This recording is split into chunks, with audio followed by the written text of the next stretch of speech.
Hi everyone, welcome to today's webinar, Avoiding Planning Gridlock Localism Toolkit. My name's Nairi and I am Athene Communications lead for our community engagement work. Just to tell you a little bit about Athene, we work for a range of clients, big and small, on a range of different types of developments. We started off as a straight communications agency, but over the last 6 years we've been specialising on community engagement and helping developers to consult effectively with communities.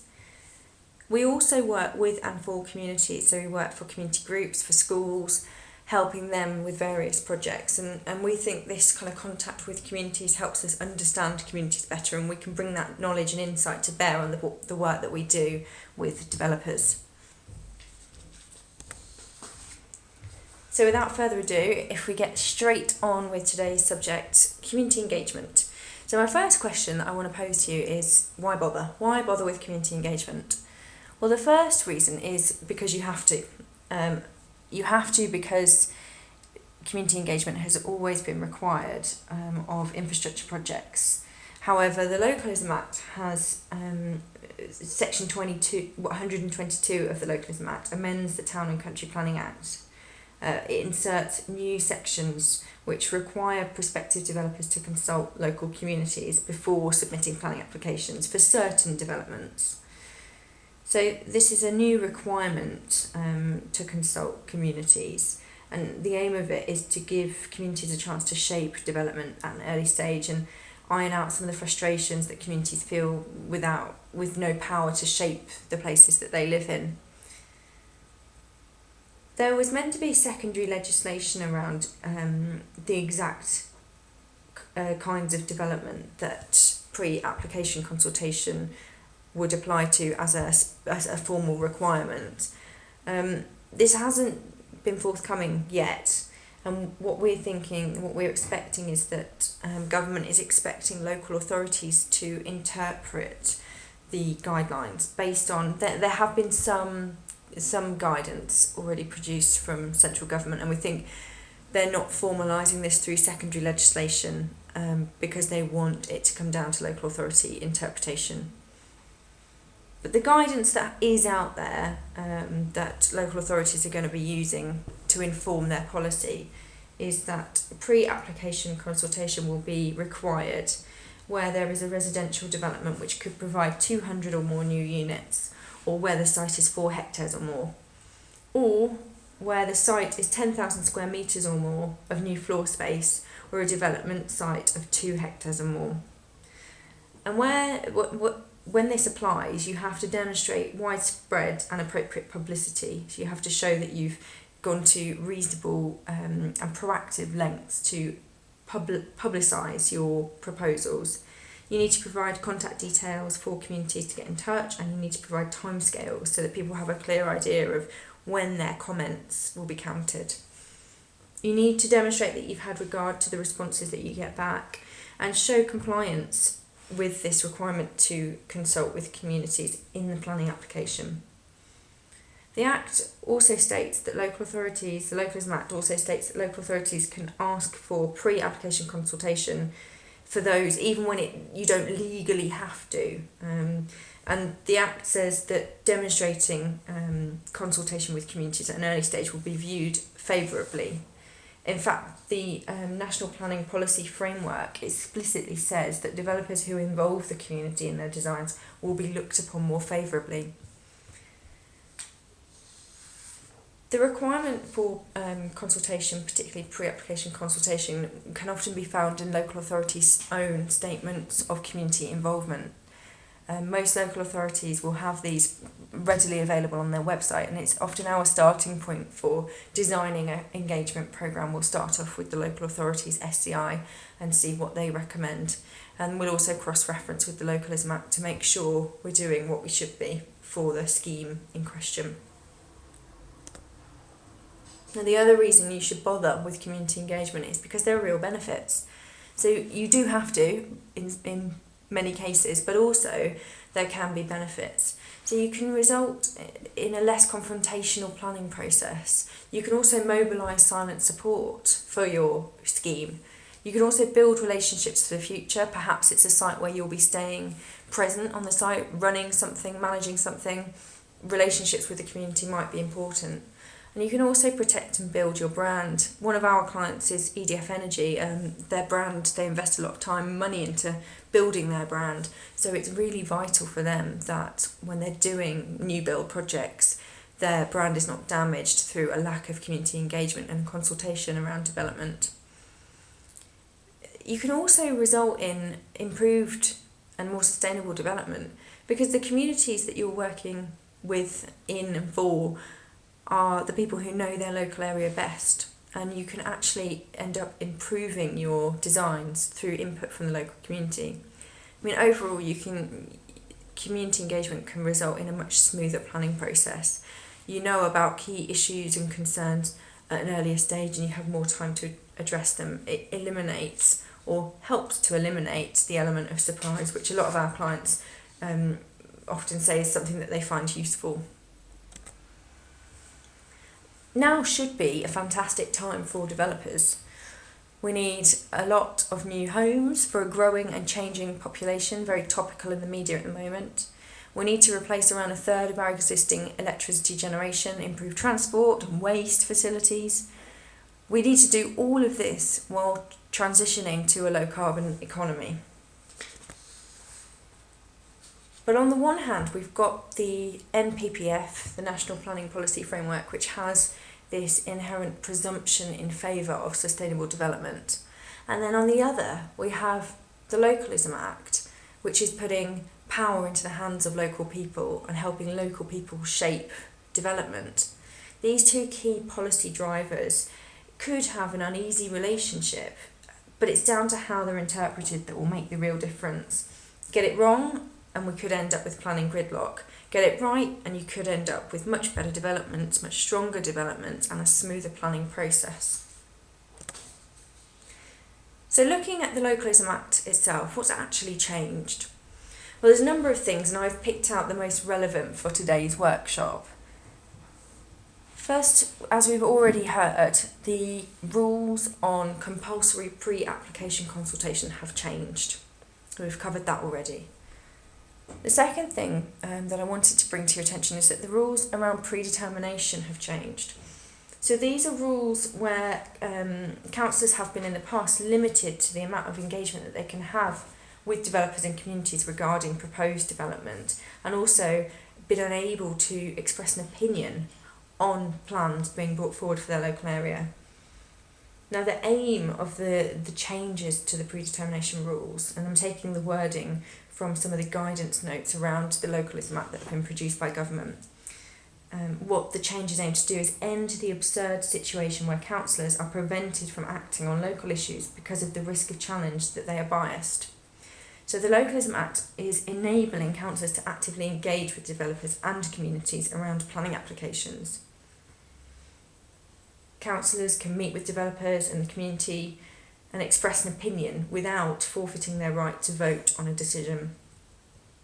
In reality, on the ground, we're finding that this hasn't necessarily filtered down to local planning authorities yet. In some areas, we're finding that councillors are more willing to engage in pre-meetings with us, but generally, local planning authority guidelines and officer advice remains cautious around this. The Localism Act also puts a number of responsibilities onto local authorities, one of which is the duty to cooperate. This is a duty to cooperate with other local authorities and also with communities on neighbourhood plans, and we'll look a bit more at that shortly. There's also been introduced the community right to challenge. This allows communities, voluntary groups, local authority employees the right to express an interest in taking over the running of a local authority service. For example, a library, a market, a city event. The local authority must respond and must run a procurement exercise. And then there's the community right to bid. This is where communities can nominate particular buildings or amenities that, in their opinion, play a vital role in local life. For example, community centres, swimming pools, pubs, shops, post office. When these services are threatened, local people often want to take them over, but they can struggle in terms of time and money. especially when they're up against a private or commercial bidder. The Localism Act has introduced a new rule where the local authority must maintain a list of community assets, and the community can list these key buildings or amenities on the community assets list. If a community asset is listed, so if a building is listed, when it comes up for sale, community groups are given additional time, 6 months, to bid to take them over. So quite controversial, because sometimes the owner of the building, the pub or whatever it is, might not actually know that their building is listed on this asset list, community asset list. And so they can have a bit of a delay to the sale that they might not have been expecting. The final thing I want to bring to your attention is that the Localism Act has granted communities some powerful new planning tools. Neighbourhood plans and neighbourhood development orders. So the Localism Act has introduced statutory neighbourhood planning in England. It's designed to give communities more say over the development of their local area, but within certain parameters and limits. It aims to give local people the opportunity to choose where they want new homes, shops and offices to be built, have their say on what housing should look like, and grant planning permission for the new buildings that they want to see go ahead, that they've identified there is a local need for. Neighbourhood plans will all be different. There's no fixed template. And unlike village vision documents and village plans of the past, with a neighbourhood plan, once it's implemented, it becomes a material consideration. But getting them implemented is no mean feat. And you may have heard just a very recent announcement over the last couple of weeks. Up at Eden in Cumbria has just passed the independent examination stage and is about to go on to the referendum stage. And you can see from the slide that they're kind of only halfway through the process. So it is a robust process because it is part of planning law, so it needs to be robust. A neighbourhood development order allows development without the need for a planning application. So for example, a community could request an NDO for affordable homes, as an example, if that's something that they want to see happen in their area. Neighbourhood plans have to be prepared by parish councils, or if there is no parish council, by a neighbourhood forum, which must have 21 local representatives. And there are a number of stages to take the neighbourhood plan forwards. Number 1, defining the neighbourhood, so defining the geographic boundary for the neighbourhood, and this has to be signed off by the local authority. Secondly, preparing the plan and consulting on the plan. Most importantly, the plan must be in conformity with existing or emerging planning policy, and also communities need to have demonstrated widespread consultation with local people. Stage 3 is the independent check, and this there's no kind of set guidelines on who the independent examiner ought to be. A couple of places have used resident professors at universities, but it needs to be somebody that is agreed by the community and the local authority. And the independent examiner must check that the plan meets the right basic standards. They might come up with some suggestions on how it could be improved, and the local authority decides on whether to implement any changes requested by the examiner. The 4th stage is a referendum, and communities have to show that they've got 50% or more support from people voting. If they do that, then it means the local authority must implement the plan and bring it into force.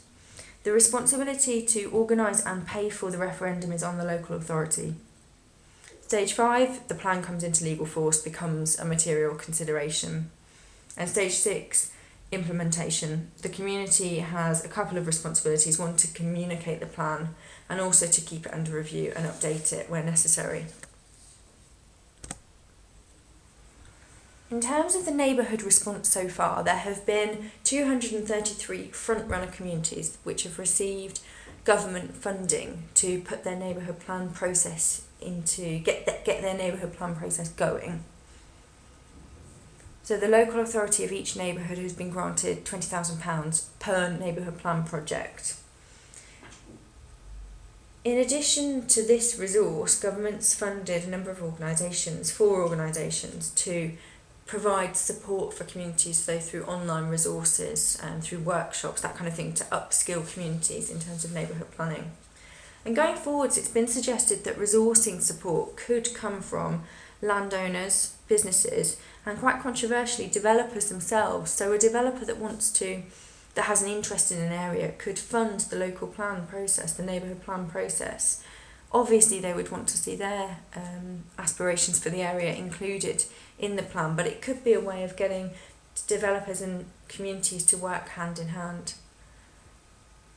And it's clear that the Department for Communities and Local Government wants more communities to take up neighbourhood planning. And we've actually been invited to go down and run a workshop for DCLG on how you can communicate the benefits of neighbourhood planning to communities and encourage take-up.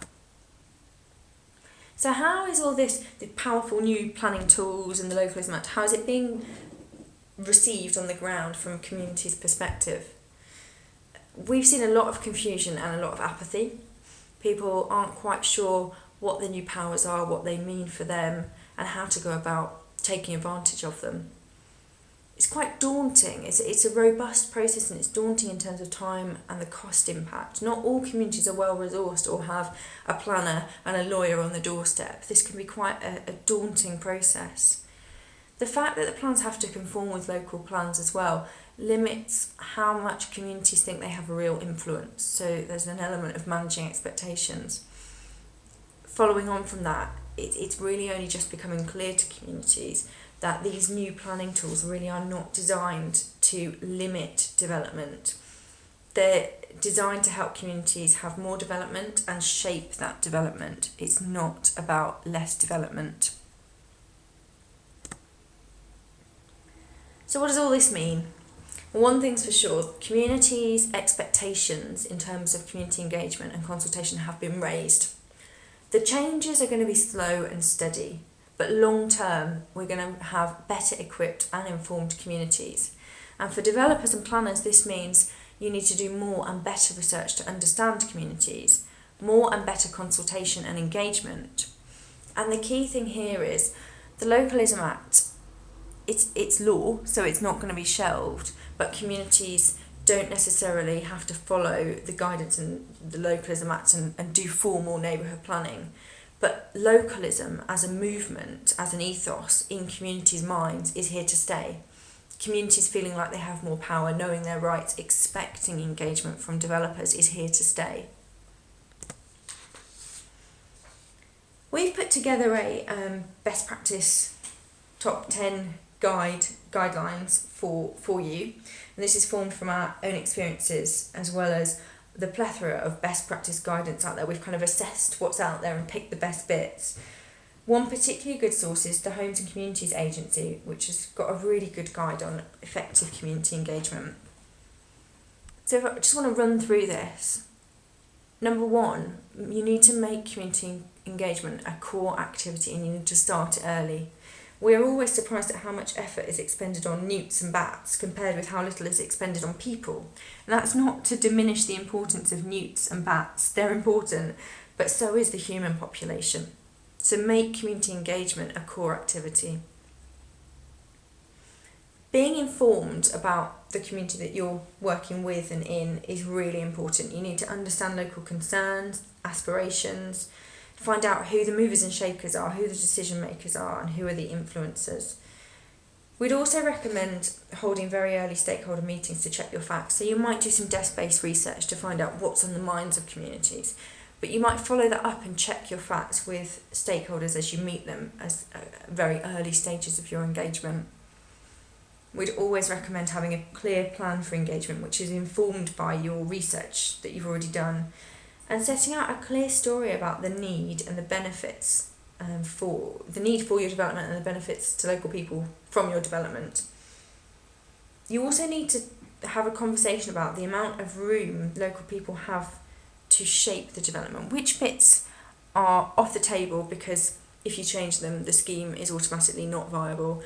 Where can communities have influence? Which bits can they shape? You need to manage expectations as to the amount of shaping communities can do.